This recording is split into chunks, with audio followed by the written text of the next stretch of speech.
And I must tell you, traveling across those battlefields today, meeting with soldiers, meeting with families, meeting with President Zelensky, and then seeing the division that we're seeing in Russia over the last week, I'm more convinced than ever that the support that the American people have provided, the free world has provided, is making it possible for Ukraine to reclaim their sovereignty, reclaim their territory, and do a great service to peace in the world. Look, I think that that repelling Russian aggression is not just in the interest of people here in Kyiv and in Ukraine. I think it's in our national interest.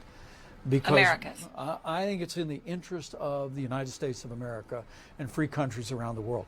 Because by giving Ukraine what they need to repel the Russian invasion, we're not only going to send a message to Russia that their efforts to redraw international lines by force will not be tolerated, but other nations like China that's continuing to engage in menacing military actions across the Asia-Pacific will get the message that the free world will stand together, and precisely as we've done here.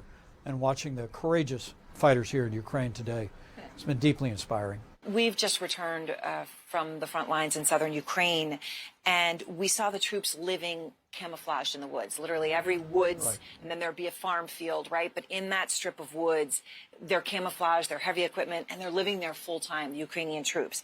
They're dealing with just fields littered with mines, Right. and grenades where they're these little tiny wires that no one would see, littering the woods. Do you see an end in sight to a war like this?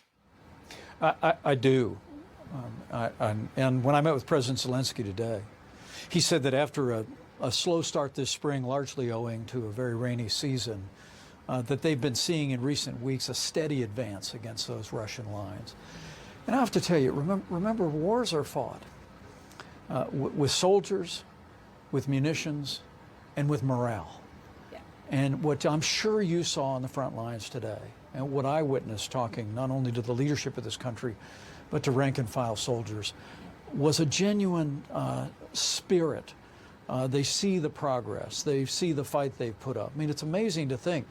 Aaron, Russia went from having the second most powerful military in the world to having the second most powerful military in Ukraine. I mean, Ukrainian fighters have demonstrated their toughness, equipped so well by the United States and other allies that we've marshaled, some 50 countries around the world.